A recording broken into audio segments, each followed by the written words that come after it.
Okay, now we're still in fine arts media, and we've been talking about three-dimensional fine arts media, one of which was sculpture, and another of which is architecture.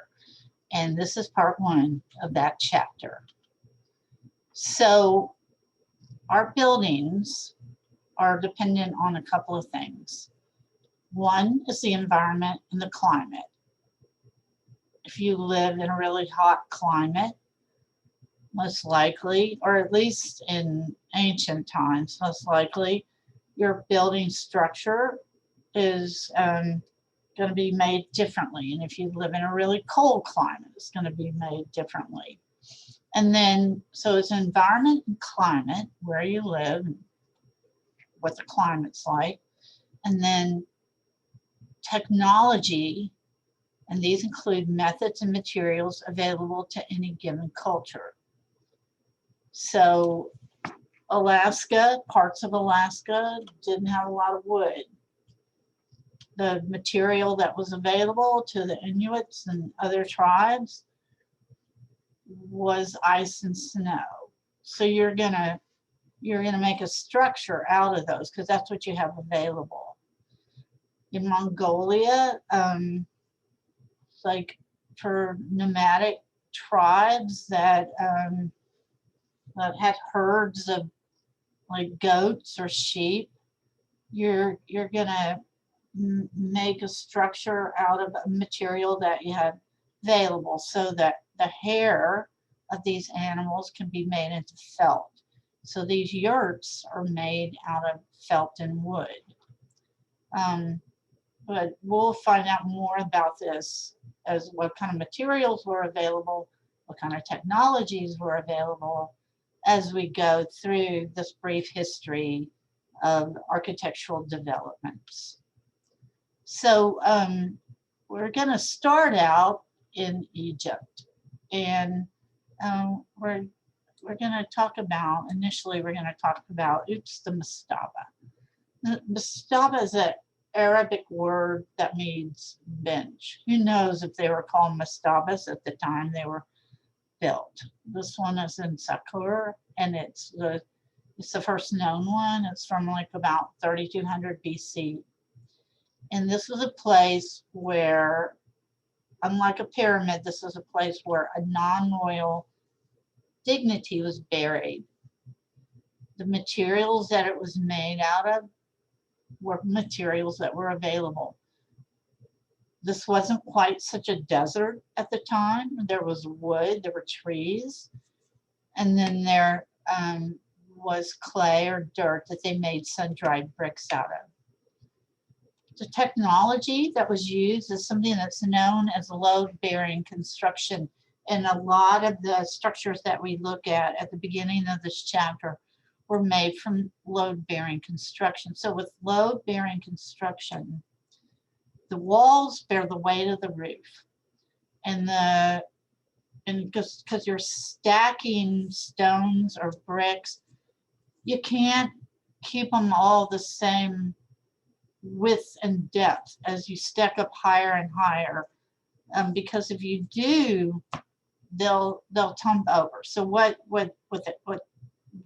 they do for load-bearing construction is down at the bottom, the bricks are larger, they're a little bit longer, they're a little bit wider, and as you move up, they get a little bit more narrow, a little less long, if that makes any sense. So that way they're kind of going up at an angle.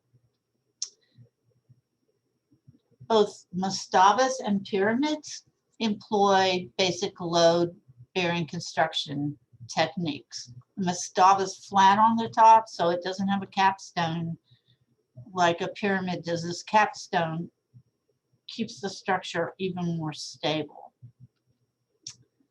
So this mastaba that is at, I mispronounced it a while ago, that's at Saqqara, was a burial place of the Kapir, also Sheikh El Balid.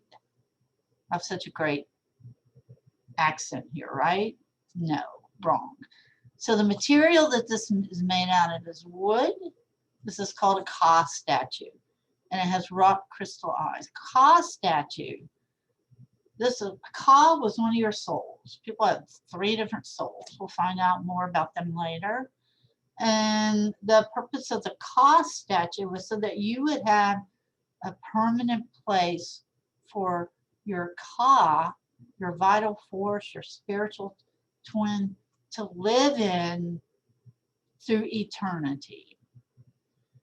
That really, like the pharaohs, the kings, the queens, their Ka statue is usually made out of a stone like greywacke. We learned about that in the sculpture chapter. And then if you weren't so high up on the ladder, you maybe yours was made out of stone, wood, and then lower down maybe yours was made out of clay.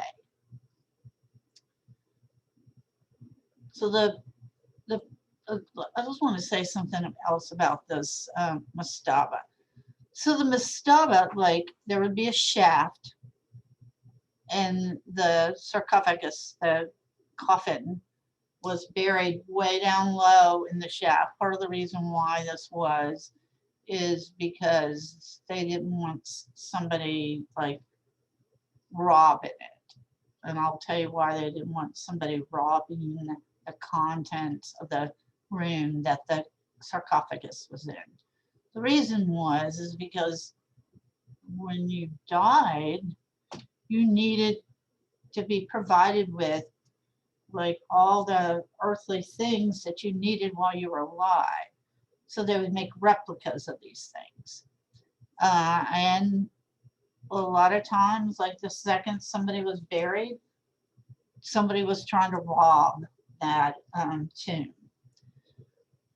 The mastabas, they also look at an entrance. There was a like fake door to the chapel. You can really go in the chapel, and in the chapel was where the Ka statue was. The chapel would have a little opening in the door so that you could leave food or drink or other offerings for your loved one. The pyramids, this is where the pharaohs and other nobility were buried. They also use load-bearing construction. One of the most famous pyramids are the pyramids at Giza, the Great Pyramids. Well, one of them is the Great Pyramid.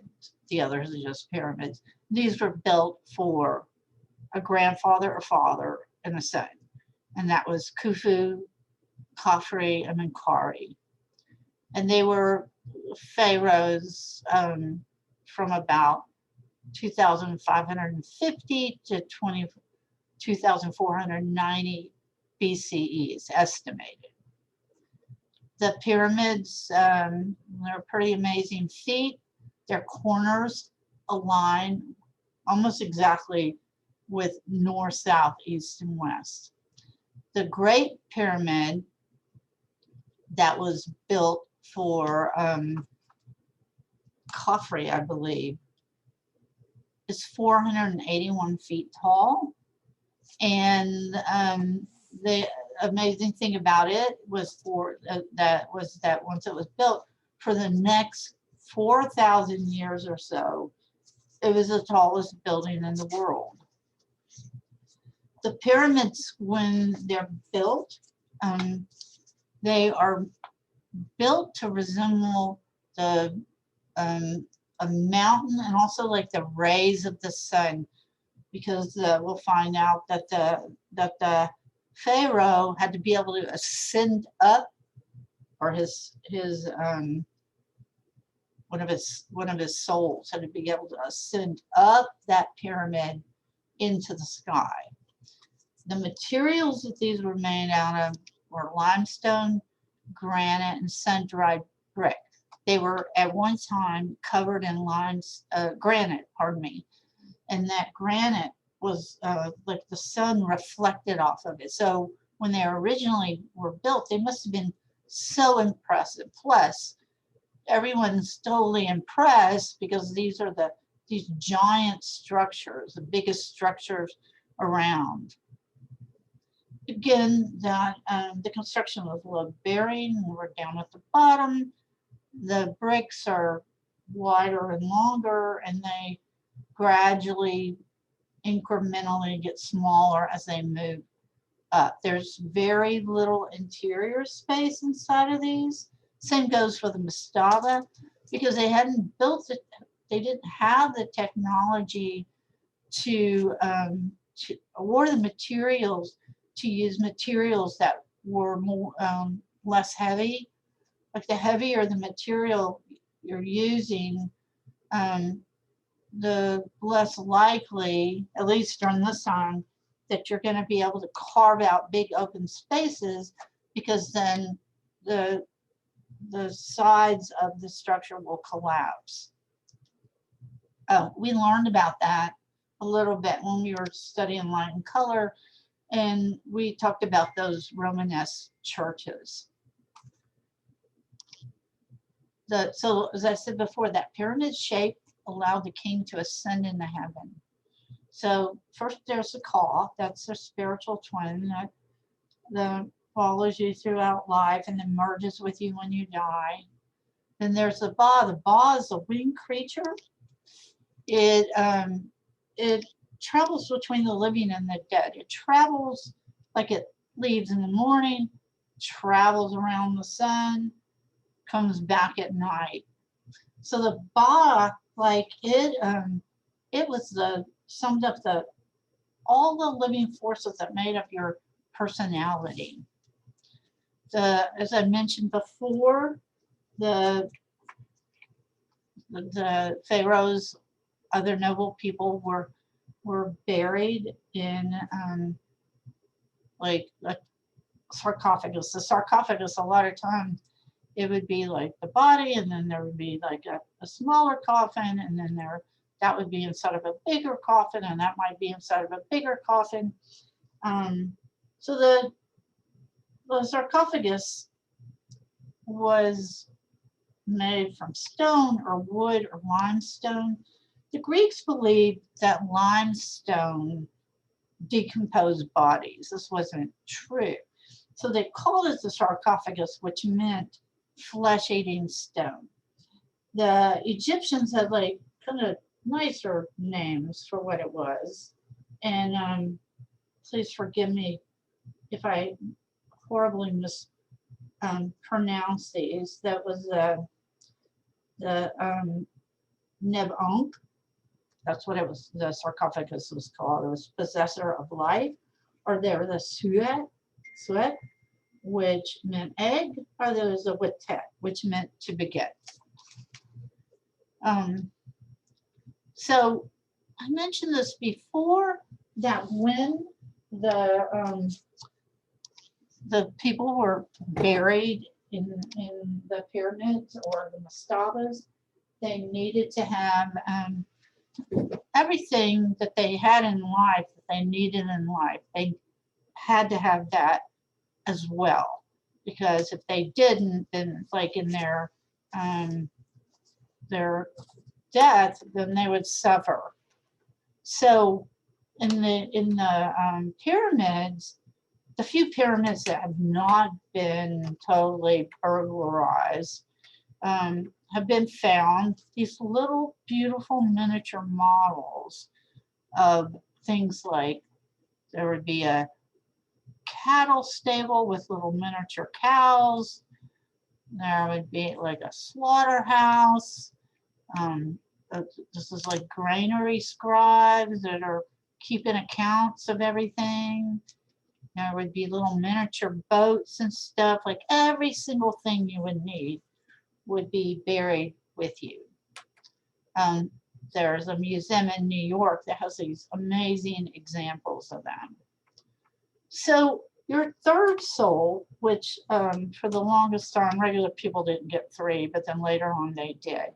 Only like the pharaoh or royalty got that third soul, and that is the Akh or the Ankh, and that is the part of the soul which ascends to heaven to become a star.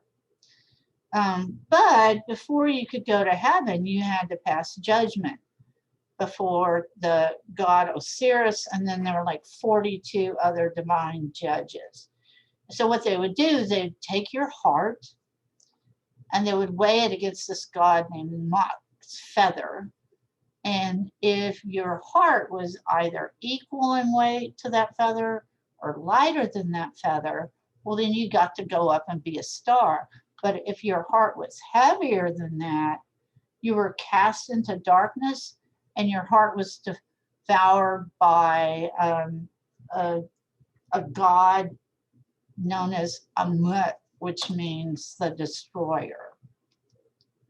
So just like the mastaba, only it had more of these, the pyramid had false entrances, and those would all be to deflect grave robbers. Again, the sarcophagus would be way, way, way down here below it, but still, nevertheless, the grave robbers always figured it out, except in a very few instances. There are also boat ramps in the pyramid, and this allowed the Ba to get out on these boats and then travel around the sun every day. Another culture that also has pyramids, I'm sure there's more than just these two oaks, were the Mayans and the Aztecs. And the ones we're going to talk about are Mayan pyramids. And this is Kukulkan and Chichen Itza pyramid. In these Mayan pyramids, there were two different kinds. One was devoted to the gods. You couldn't touch it. You couldn't climb up it. Nobody could go in it. Well, if you did, there wasn't very much space in there. And then there was one, like this one that has a temple on the top, was used by the priests for sacrificial rites. But again, this is load-bearing construction. The interior at Kukulkan is mica that was brought from Brazil, and the exterior is I'm sorry, that's the interior. The exterior is adobe bricks that were covered in limestone. This Kukulkan is like a plumed serpent god. That's the god of, let me try to remember all of this. It's the god of that taught law, agriculture, medicine, and fishing to people, and it's associated with the four elements of earth, wind, fire, and water. The Mayans were innovators in math. They came up with the concept of zero. Their calendar had 365 days. And the pyramid steps are reflective of those 365 days. There's 91 steps on each side, and then there's one step at the top. The Mayans, like, they had, like, the priest rituals were often sacrifices. The sacrifices that were linked to creation and rebirth, the renewal of the harvest, the beginning of new eras, conquering of enemies, and the earth gods need to have this blood in order to survive. And so the least common of these sacrificial methods is they would like cut out your heart. It was more common that they would decapitate you or disembowel you or tie you up and throw you down the stairs. And a lot of times those that they sacrificed were Like if it had to do with the renewal of harvest, they would get kids from like some neighboring village, not their own kids. Or they, like if they were at war and they conquered somebody, they would sacrifice the people that they defeated in battle. And one of the ways that they figured out if they were going to sacrifice you or not is they played Hooktapak or pits, which is kind of sort of like soccer. And they played it with a rubber ball or a skull, and they pit these captured warriors against one another, and then the losers were decapitated. In Houston, there's several structures, buildings that are inspired by the pyramids. There's Heritage Plaza downtown, and the architect of this, Mohammed Nasser, went down to the Yucatan and was like really influenced by those pyramids. And so he, like, on top of this Heritage Plaza building, he constructed this pyramid using granite.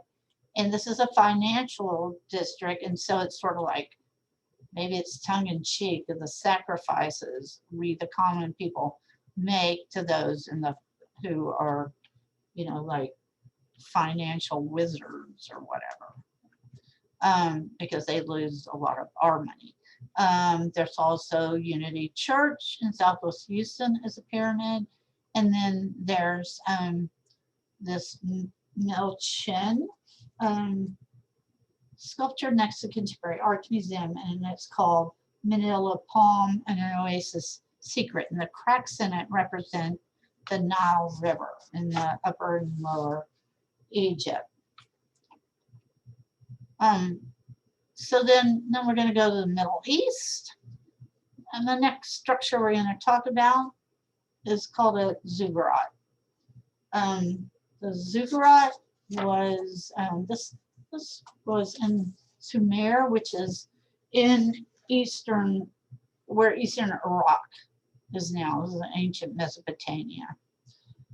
Just like the pyramids, this was meant to resemble a mountain, because they believed that the gods lived on a mountain. The ziggurat had ramps that went up the side. Oh, let me back up. This is made out of sun-dried brick, and it's mortared with bitumen, which is a byproduct of oil. It's a naturally occurring tar. This was built for King Ur-Nammu in honor of the moon god Inanna, or the sky god. So the great ziggurat has two of these ramps that go up the side of it. The purpose of these ramps were so that they could bring up supplies and food stuff, and it was also so that people could access this temple or building on the top. In this building, they had storage.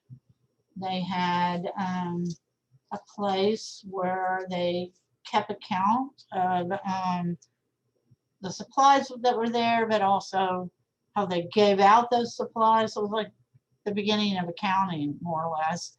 And then there was also a temple to the gods. And in the center of the temple was a pit filled with bitumen that had a flame that burned eternally. The people that built the ziggurat, they found these little clay tablets that have an early kind of writing on them, cuneiform, that show that the workers that built those were sometimes paid in beer. How do you like that job? So where the great ziggurat is found is in the city of Uruk, or was the city of Uruk, which was the first known city in world history. It had a population of 40,000, which, if you think about the time, was an incredible number of people. The ziggurat was in the center of the city, and the city surrounded it. So, like, I'm sure it was like very impressive to look out and see the ziggurat. ziggurat at the time it was made was painted. It was greatly damaged during the Iraq War, where I hate to say American soldiers went up there, kind of filled sandbags with part of the ziggurat, but also the it was bombed a lot by the opposing forces. Um, this is a cuneiform tablet that I was talking about. These are clay tablets that they were carved into, and they use like these pictograms. So they find some of these that are pay slips where they ration food and beer payments to laborers. Around, well, okay, so in the temple, they've found animal sacrifice bones that only the priests were allowed inside. They have found archaeological dig has found in that area around the ziggurat 12 alabaster statues. These statues were, so let me just back up. So the city is in a river valley. This river valley, all the great civilizations start up around river valleys, and the land was lush, so farmers could easily grow a lot of crops. So everybody didn't have to be a farmer, and so people were, that's how all these different trades and professions developed, because people could do different things and try, instead of just trying to grow enough food to stay alive. So there would be tradespeople and priests and shepherds and other professions. And the rich commission had made these little statues. Possibly the more money you had, the larger the statue you could afford. These statues have big giant eyes. Their hands are clasped in prayer. They're believed that these acted as a surrogate of the elite, so that when the god came into the temple, they were always awake and constantly praying, and were able to greet that god when it appeared. So you didn't have to worry about being there. So the next thing we're going to talk about is Spruce Tree House. This is, there's several cliff dwellings in southwest Colorado, and this is the third largest. It was in use from, it's kind of debatable. This says 475 to 1300 CE, but I read somewhere else is that people started living there, Pueblo people started living there in about 1200 AD, which is CE, same thing. So the materials that this is made of, this is also load-bearing construction, are sandstone bricks mortared with mud and water. And the buildings themselves are load-bearing. And then we're going to talk about these kivas that have these roofs. And these roofs are the kind of construction that's called crib roof or crib ceiling construction. So the Navajo called Pueblo people the Anasazi, which means foreigners. Pueblo people hate being called that. The Spruce Tree House had living quarters there were 130 living quarter storage areas, rooms, and 8 kivas. The structures in these were up to 4 stories tall.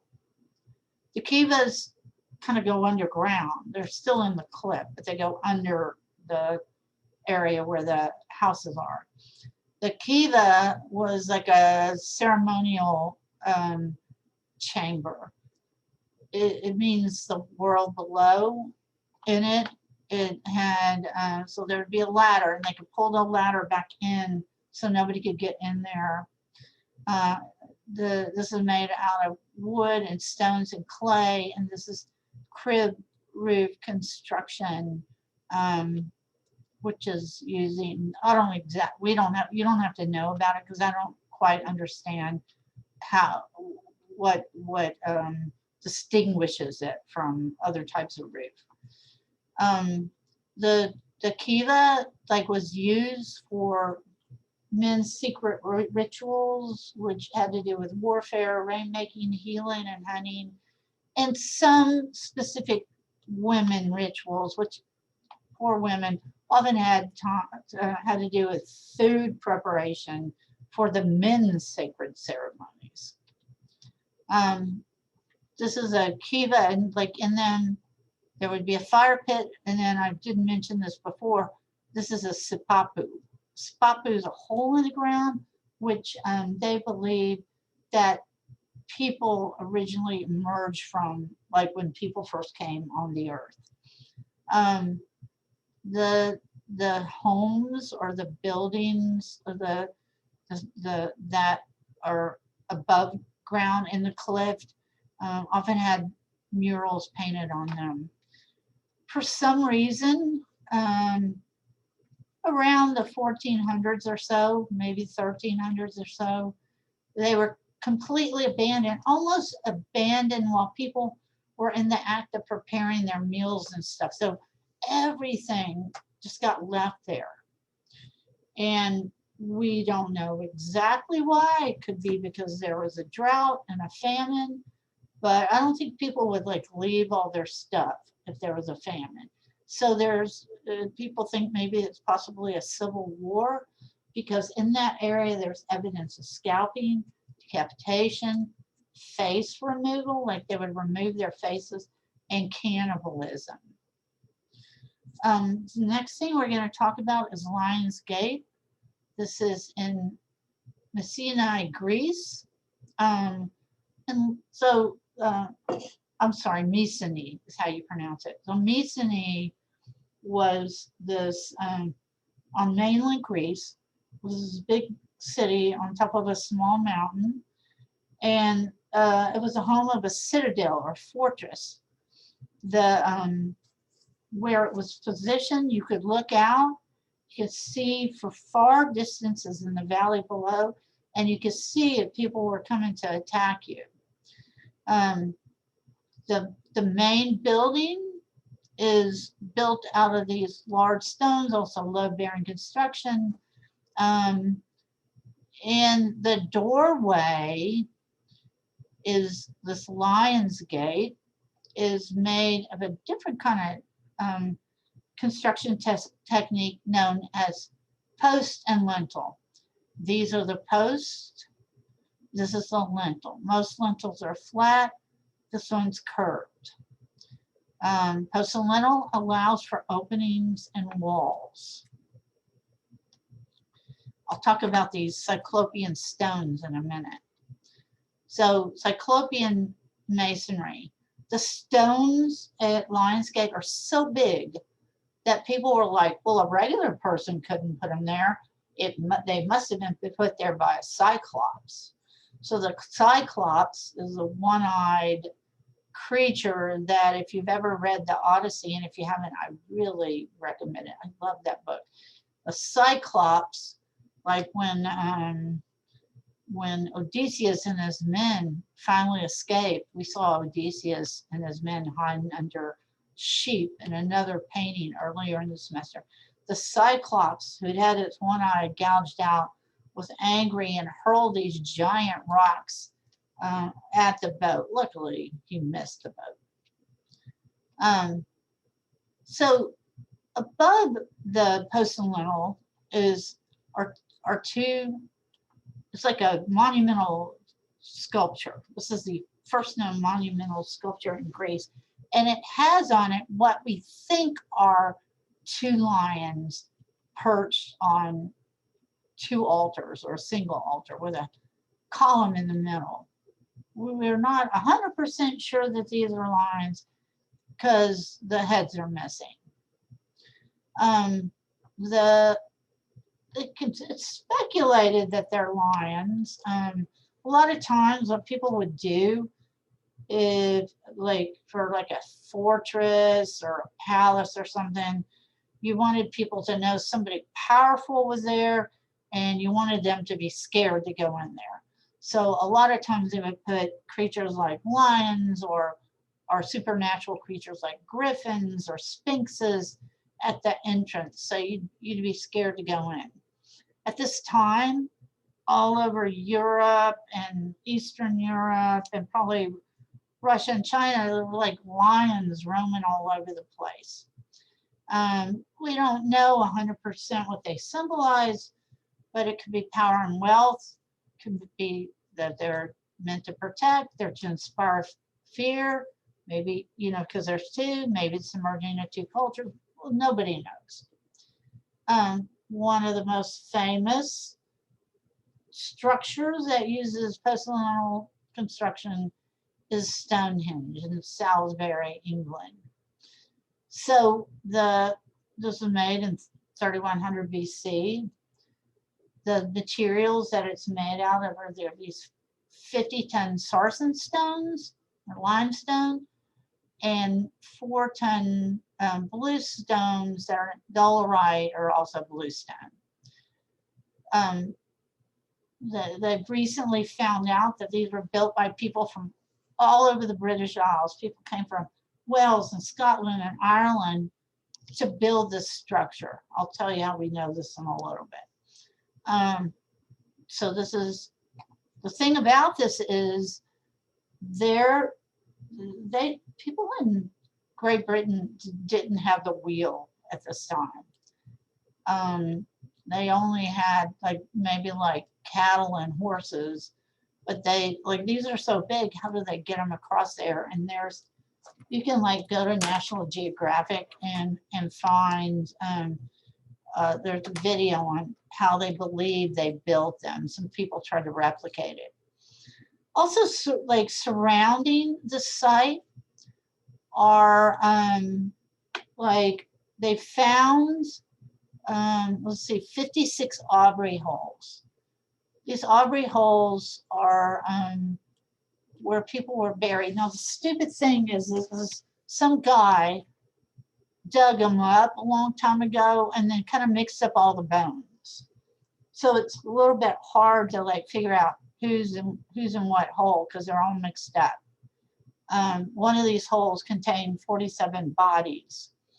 They've done a little DNA research, and they figured that a lot of these people that are buried are all related to one another, and they think that maybe they were royalty or something. So around Stonehenge, there's a circular ditch that's it's like a chalk, they dug down in the earth and there's chalk. And they use cow pelvises and deer horns, so they didn't really have the tools to do this. This wasn't the Bronze Age in England, I guess. There's away distance on either side of Stonehenge are these heel stones. They're uncarved stones, and they align with the rising sun, rising and setting sun, winter and solar solstice. They apparently the people that built this, I don't know if it's true or not, associated wood with life and stone with death. So since these stones are so big, people always got to make up a story how they got there or why they were even there. So in the Middle Ages, people thought, oh, well, this place was built to commemorate the 3,000 Brits who died fighting the Saxons. It's not true, though, but that's what they thought. And then they thought, well, how did those stones even get there? And they were like, well, the king went to Ireland to get them, but the stones, actually, he didn't go to Ireland to get them. He asked Merlin the magician to magically transport them from Ireland to England. But the way the stones got to Ireland in the first place is giants from Africa carried them over. I believe all of this, don't you? So there's disadvantages to post-lintel construction. It doesn't allow for wide openings. It doesn't allow for tall structures. If you make the lintel too long and you put two of these posts underneath it, it's going to tump over. My favorite word. So to rectify something that can rectify the situation is the column. So columns have been around for a long time in Egypt, Phoenicia, and Minoan cultures. And at first they were made out of wood, and then stone and marble and other types of masonry. And it is a type of post-lintel construction because you have the columns and then you have a lintel on top of them. In Minoan culture, unlike most columns, the columns are wider at the top and more narrow at the base, and that's because they use tree trunks, inverted tree trunks to make these. They inverted them, it's believed, so they wouldn't sprout and start growing. Columns are really advantageous because they can support a ceiling without having to have solid walls. They allow for more open spaces, they let in more light, they use less materials than solid walls, and they can be incorporated into a wall or be freestanding. So the early columns, they carved them from single blocks of stones, or they'll have like bricks covered in concrete. We'll learn later that the Romans invented concrete.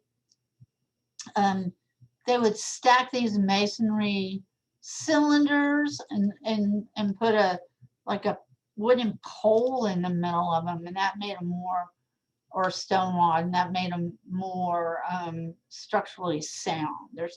There's three main types of Greek and Roman columns that we're going to talk about.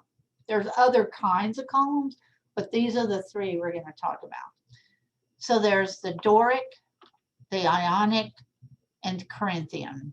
You'll hear me say terms like shaft, that's the column, or capital, that's what's on top of the column, or base, that's what's below the column. So the first kind that we're going to talk about is the Doric column. The Doric column has a smooth capital. It's not, it's just smooth and round. It has a fluted shaft. That means it has these ridges in it, and we'll have like 20 ridges or flutes. It's more narrow at the top, and it gets wider as it heads toward the bottom, and it has no base and sits directly on the ground or floor. The Roman version is more slender than the Greek version. This is the first temple of Hera, where these are. The first temple of Hera is where every year the Olympic torch is lit there. There's like a ceremony where there's a lady dressed in Greek clothing, and then they light it, and then they light the runner's torch from that. At the Temple of Hera, one time there was a gigantic statue of Hera. It's just like, this is the head from it. If you'll notice that the nose has been chopped off. So what happened a lot of times, if somebody like came in and conquered a group of people in a different religion, or if one god went out of favor, depending on who the ruler was, they would disfigure the statue. A lot of times, even the statues of rulers get disfigured when somebody else comes in. In Houston and all over the place, in downtown Houston, you can find Doric columns at the Islamic Dua Center on Main Street. This building was originally a bank, and then it was purchased by Hakeem Olajuwon in 1994. And in 2002, it became a mosque and an educational center. It's just like a block, 2 blocks from the main building at U of H. Then the next kind of column is the Ionic column. And it's like the Ionic column, the capital on it has these volutes, or what are known as eyes. It has a more slender shaft than the Doric, and it pretty much, it gets a little narrow at the top, and it has, it either will have 24 flutes or it'll be smooth. The base is ringed and placed on a square slab. This is the temple of the Athena Nike. So the Ionic column has these really ancient roots. They think that it was adapted from these Assyrian columns that have these volutes on them. And since that was a temple of Athena Nike, who's Athena Nike? So Nike is the goddess of victory. And she's the daughter of Styx, the goddess of the underworld and hatred. The goddess Styx helped Zeus conquer the Titans. The goddess Styx says, in addition to Nike, she's got 3 other kids. Zelos, which means rivalry, Phia, which means force, and Crater, which means strength. So for the Greeks, Athena was the goddess of wisdom, but then when you combine her with Nike, she becomes the goddess of victory in battle. The statue is like the head and the arms got broken off of this. So this winged statue, like, I don't know if it's in this temple or not. The Greeks lost the battle, and then they were like, well, heck, that's because Athena flew away. So the next time they put a statue of her in this one temple, they put her in without any wings. So in Houston, there's several buildings that have Ionic columns, but one of them is the U.S. Custom House, which is on Fannin Street, and it has Ionic columns, and the kind of architecture is called Renaissance Revival architecture because it kind of copies and mimics Renaissance architecture. And at one time, this building originally housed federal courts, officers, and a post office. So the third kind of column is the Corinthian column. These are often made out of marble. It's the most elaborate of all the columns. The capital is very ornate. We'll find out where this design comes from in a minute. The shafts are fluted. The base is round. The Greeks used them for exteriors, and the Romans loved them, and they used them in the interior of buildings as well. So if you see a whole long line of columns, that's a colonnade. This is Hadrian's library. We talked about Hadrian, or we'll talk about him more in a little bit in another part of this chapter. He was from Spain. They called him the Greekling because he loved everything Greek.